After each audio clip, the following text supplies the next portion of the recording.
Hey everyone, welcome back to the channel, your number one source for income-oriented investing. Time to go over the income-oriented landscape on the Canadian stock market. To my American friends that only invest in the American stock market, the next video is going to be on the US market. So as usual, everyone, let's go and see what the markets have done.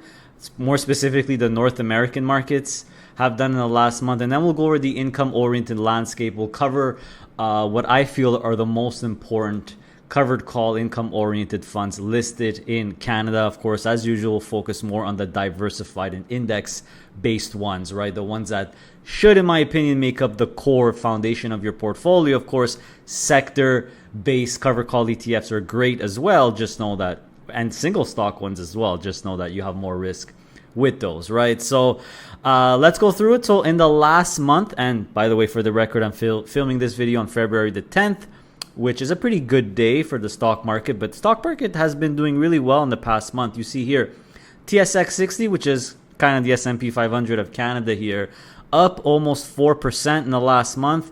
You have the S&P 500, which is past 6,000 now, up 4%. And the NASDAQ 100.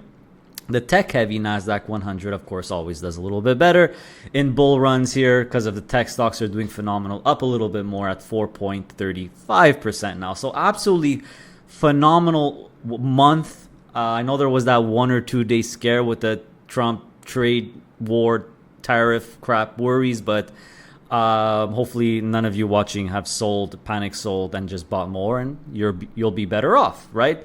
As like the story of our lives goes. As are the days of our lives. So let's go through the income landscape. But first, I'd like to thank the sponsor and a good friend of the channel, Harvest. So I'd like to thank Harvest for sponsoring this monthly series. And they've actually had a pretty big announcement. I actually made a video covering this announcement. They're coming out with a bunch more single stock covered call ETFs, leveraged, including finally a leveraged MicroStrategy and also a leveraged Coinbase. So we're finally going to have MicroStrategy with covered calls and 25% leverage. This is really unique to Canada, the Canadian stock market, which is unbelievable. And there's more coming. A lot of great names that I really wanted to see, like Netflix and Google. That's the ones I wanted to see. But you also have other ones like AMD and Broadcom as well. Costco is going to be there. And don't forget, everyone, that they also have, apart from the single stock ones, which I just named off, they have an all-in-one HHIS, which is almost at 100 million super fast. Not even 2 months that it's out. It's absolutely incredible. So obviously, HHIS, very, very popular. If you don't want to pick and choose your stocks, your single stock covered call ETFs, you go with HHIS. It's going to be an equal weight of many, many of them. And my guess is a lot of the new ones that are going to be announced when they come out, like the Netflix and the Google, etc., are going to be added to HHIS, bringing it even more diversification. So absolutely phenomenal news here from Harvest. Obviously, they're trying to compete hard with purpose, which is great. More competition, the better, to be honest. Better for us, the consumer. So yeah, HHIS going to be definitely a community favorite here. Don't forget, they also have HDIF, which is their all-in-one covered call ETF solution, which just brings in several Harvest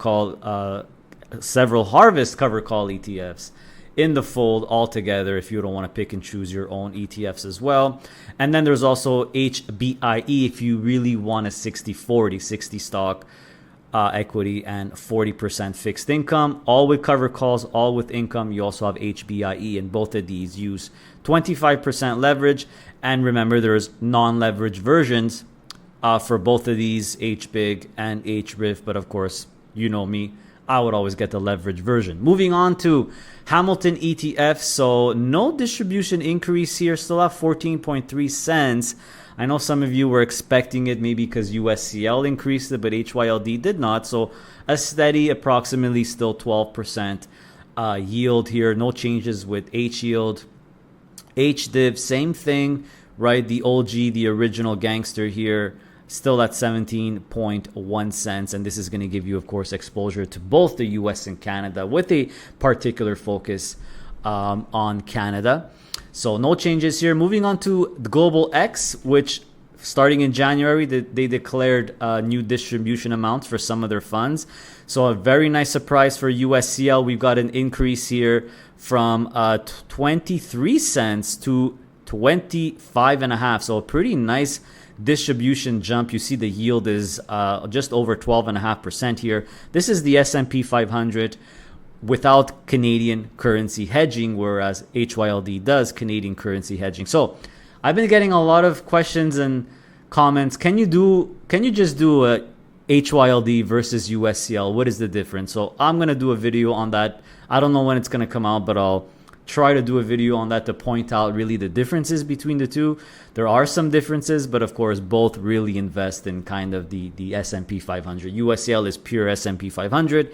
HYLD is more like a concentrated version. So stay tuned for that video. Let me know if you want to see that video. Leave me a comment, and while you're in the comments tab, please hit the like button, everyone. I would really appreciate it. Subscribe if you're not subscribed. If you're feeling even more generous, hit the join button. See what our PII Inner Circle program is all about. I really appreciate the extra support. So QQCL also massive distribution increase. We know that the Nasdaq's been on a tear. Look at this 1 year performance here. So it went from 25 cents a month to 29.5 cents a month. So again, guys, remember that, my estimate here, I want to talk to Global X. I'll ask them in the next Q&A here. My estimate is that they kind of review the distributions on an annual basis and decide what's acceptable, what's not. So obviously there's a lot of factors at play, right? The NAV and the volatility. Right, some have decreased the distribution, like BKCL and ENCL slightly, which are sector specific. But even CNCL, right, it went from 20 cents to 18 cents. So we got a 10% distribution decrease. And just remember, everyone, when it comes to covered call ETFs, increases or even and decreases, it doesn't mean that there's, especially decreases, it doesn't mean there's something wrong with the fund or anything like that. They're just trying to project giving us the most stable distribution. So I have a feeling, maybe the overall Canadian market, there's a little bit more uncertainty now with tariffs. Maybe that's why they reduced it a little bit. They're making sure that they could sustain it. So don't necessarily take it as a bad sign. I see a lot of comments. It's a bad sign. It's time to dump whatever they reduce. Don't look at it that way. Remember, total return is really based on total return, not the yield, right? If CNCL, for example, gives out 15 cents or 10 cents or 12 cents, or if USCL cuts the distribution in half, remember, where do the distributions come from? The NAV, the net asset value. So changes in distribution don't affect necessarily, or if at all, total return. Hopefully you understand that, right? Next is EQCL, which is the whole world, first of its kind. Let's just combine, let's just do an XEQT, VEQT with covered calls, but with 25% leverage. There's also EQCC, the non-leverage version, but I would always go with EQCC. And this one raised it, I believe, a little bit, 21 cents to 22.5 cents. So you're looking at a yield of just under 12%. So quite a bit of changes with some distributions from Global X covered call ETFs. I actually have a video that goes through all of them, so make sure to check it out in case you missed it. BMAX, this is Brompton's all-in-one, which has some fixed income in here as well. Main difference between the other ones is this one actually uses 33% leverage, which I actually like. I wish everyone would use a little bit more leverage, especially with interest rates really low, and especially that I'm not managing the leverage myself, and that these guys are probably never going to get margin called in their life because they're very responsible, unlike we could be. We can't be, or whatever. Like and subscribe. BMAX, I don't think they changed it. Still at 11.5. They increased it a few times, and the yield is going to be just under 10%. So a little bit lower yield here, but this does have some fixed income. It has 25% fixed income, 75% stock. So it's only normal that the yield is going to be a bit lower. And Brompton is known for lower yield, less covered calls. Less covered calls, hence the lower yield. I kind of inverse the order there, but still a great, fantastic fund that's doing really well performance-wise. Moving on to the non-leveraged, diversified or index-based covered call solutions. You have BMO's all-in-one, ZWQT. The yield is under 6%, not much of a high yield, definitely a stable yield. So no change here. I kind of like ZWG better, I would say, than ZWQT. But anyway, this is their all-in-one. No changes here. Moving on to the Evolve Index ones, the ESPX, which is the S&P 500, which always had an approximately 7-8% yield. So they haven't changed their distribution. I thought maybe they would, but it's still at 15.5 cents. So this is really if you want the S&P 500 with a little bit of yield. Obviously, if you're getting 7% yield instead of 10, it means that you're giving up less upside, aka you're capturing more upside if the S&P goes up. So it's really a matter of choosing which one you want, right? So the S&P, you got ESPX, you got USCC, which is a non-leveraged version of USCL, which is at about 10% yield, right? And then you have other ones as well that we're gonna see shortly. Maybe I should HYLD as well. Maybe I should start putting, like I do in the American ones, the S&P 500 ones together. What do you guys think? Should I do all the leverage ones and then non-leverage ones, or should I just pack them or go in order of S&P, NASDAQ, Diversified? Let me know what you think. But yeah, Evolve, no changes here. One piece of news that I have to let you know about is that there actually seem to be coming out with the first leveraged Bitcoin and Ethereum ETF. So we don't have 25% leverage on Bitcoin yet on the Canadian stock market. So it looks like Evolve is going to have the first Bitcoin. You own Bitcoin with 25% leverage and Ethereum with 25% leverage. So that's coming up soon. In case you're interested, in case you don't want the covered calls and you really are bullish Bitcoin, well, now instead of just getting IBIT or a Bitcoin ETF, you could get it with 25% leverage, which is great. ETSX, the TSX 60 with covered calls, same thing, no distribution change at 16 cents here, which translates into about a 9% yield. So the Canadian market's been still doing pretty well, I have to admit. So that's why the yield's a little bit lower than the last couple of months, because as the prices go up, the yield goes down, obviously, if there's no distribution change. You have Fidelity also, Fidelity Canada, with their ETF FEPI, which is competing with JEPI, obviously, which we'll see is the next one. So this one, you're looking at about 7% yield. I don't know what happened with the last distribution here. But you see here the January distribution, or the latest. No, sorry, this is the first one.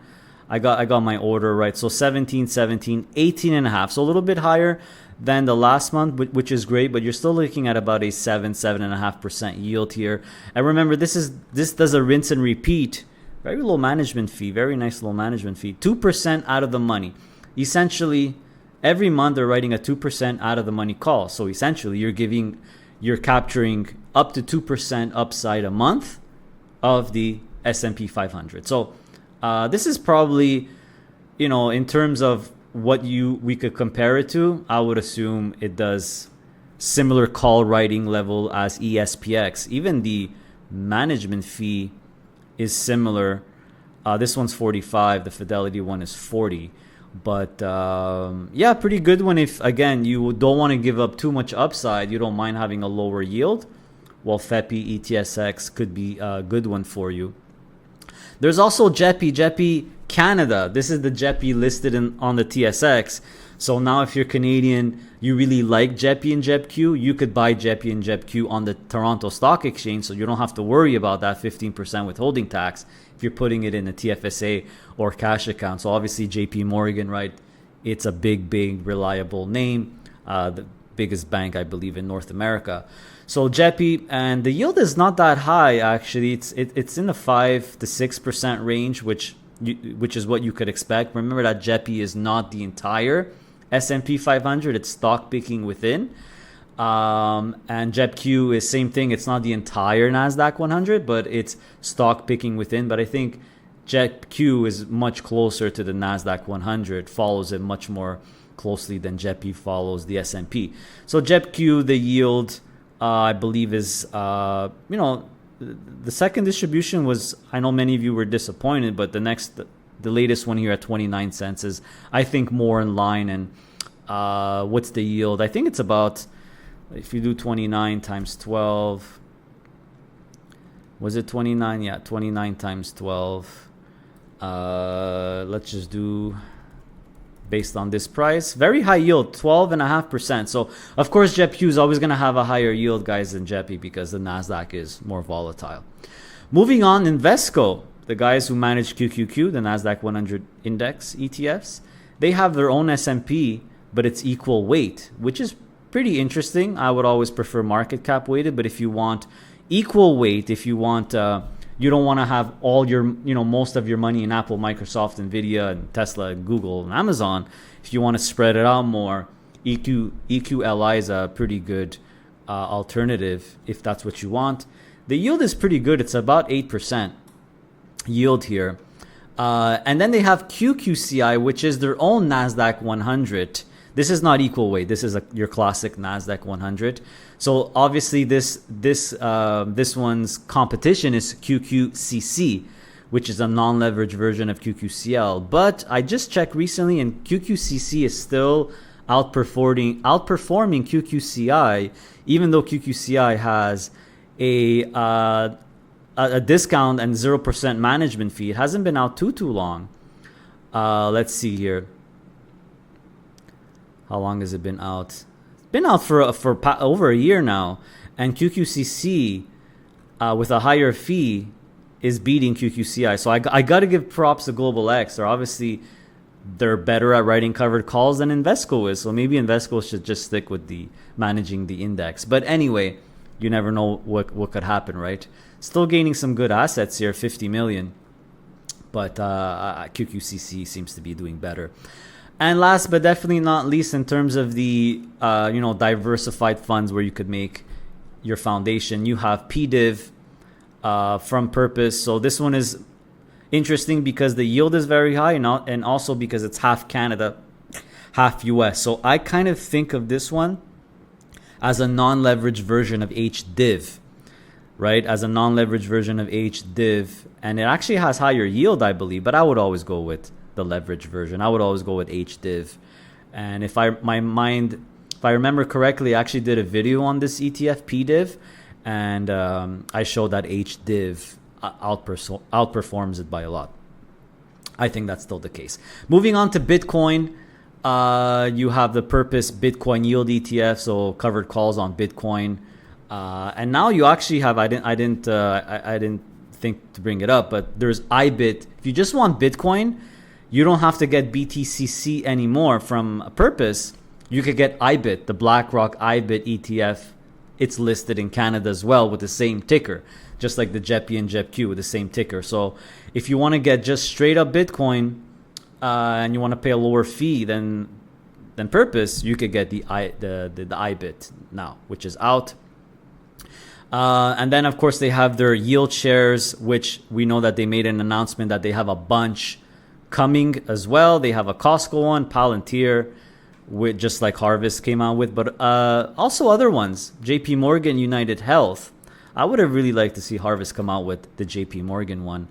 Costco, is Costco there? Yeah, Costco's there. Coinbase, Harvest already has that one. Netflix, Harvest has that one. Broadcom, Harvest has that one. And finally, some sort of all-in-one is coming. Tech Innovators Yield Share. So it's not all their yield shares, like Harvest is more all of them for now, but it's pretty much the Magnificent Seven here with Broadcom as well, if I remember correctly. So stay tuned because I'm going to be doing a Q&A with Nick Murch on the upcoming launches. And if you want to participate, if you want to ask a question, well, hit that little join button, become a PII Inner Circle member, because I'm going to do a community post a week or two before the interview. And I'll ask you guys what you want me to ask Nick, and the top voted questions will be asked. Another thing that I saw, in case you're a crypto fanatic, is that they're apparently launching an ETF for XRP and Solana as well. So I don't know I don't have no idea what these are. I don't even want to cover Ethereum anymore because it's still, I'm just going to cover Bitcoin in here, but I just figure I'd point it out to you guys if you're interested or if you know crypto, because I definitely don't. I only will follow Bitcoin for now. Moving on to split funds and closed-end funds now, you have still the king of closed-end funds in Canada with just past 3 billion, still trading at a NAV discount. I don't know why this thing always trades at a NAV discount. It's incredible. 1590, but you could pick some up at 1531. Still doing phenomenal.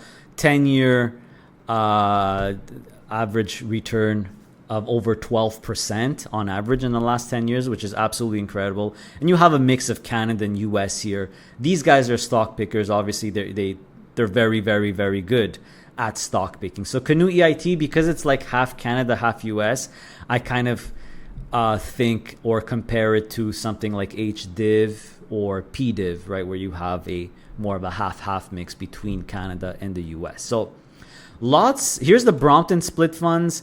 Lots of discounted split funds, especially GDV. GDV is really standing out to me. I kind of feel sad that I don't have it anymore. But if you understand split funds and you like to play the split share fund game, GDV is a fantastic pickup. Why? Well, because you could buy some at 1073 when it's really worth 1203, and you have quality blue chip dividend growth stocks all over the world. But it's like 75% US stocks. So if you watching this and you really, really love dividend stocks, in my opinion, one of the best, absolute best funds you could buy is GDV.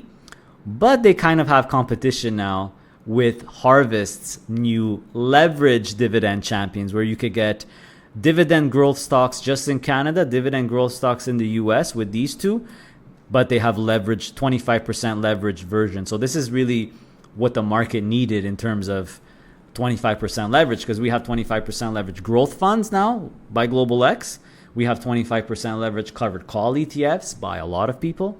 But Hamilton is the first to come out just dividend stocks in an ETF with 25% leverage.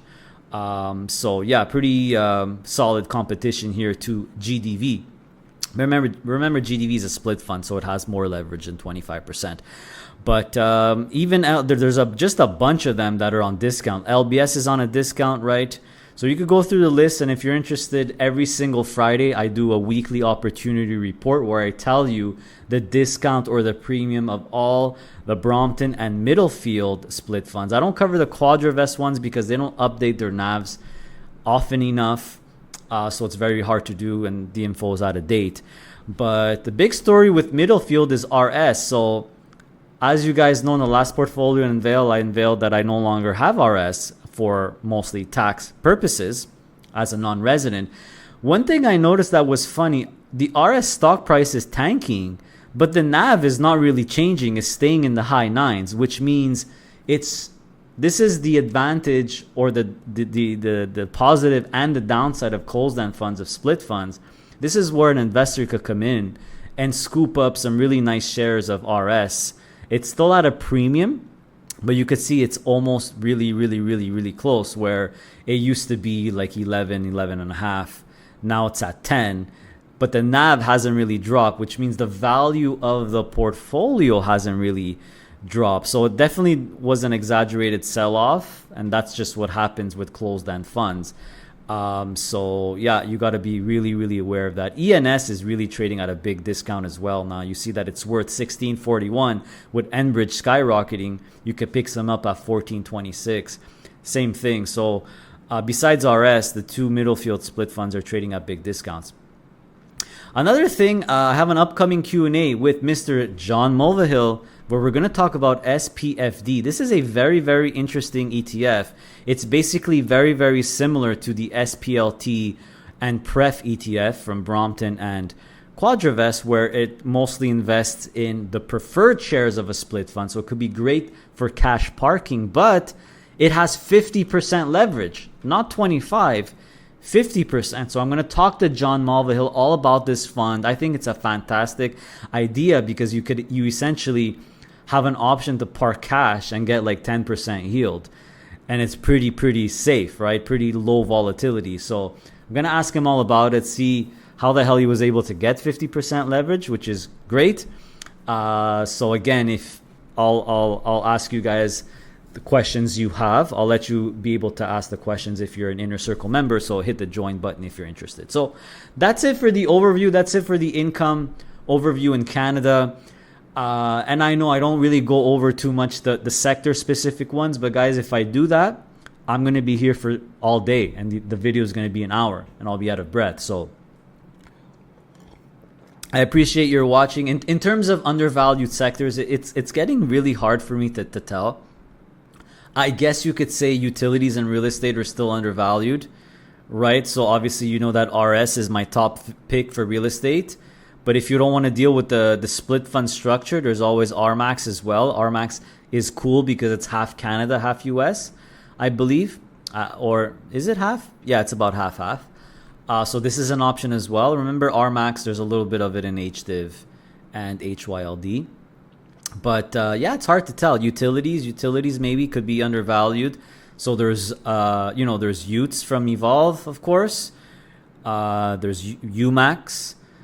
There's the from Hamilton, UMAX, that's not leveraged. And then Harvest also has a leveraged and non-leveraged utilities one, HUTL for the non-leveraged. And I would always go for the leveraged one, HUTE. The difference between the Harvest one and the Hamilton and Evolve one is that HUTE, or the Harvest one, focuses on utilities worldwide, right? So you could, you choose which one you want. If ever you want to get exposure to utilities, which seems to be undervalued right now, but hey, who knows, right? It's really hard for me to say what is undervalued or not. So yeah, very good month for the stock market. We'll see what happens. And of course, we're going to do this all over again the following month. Stay tuned for the US market episode where we'll go over the entire landscape on the US market. So again, thanks for watching, guys. Really appreciate it, and see you next time.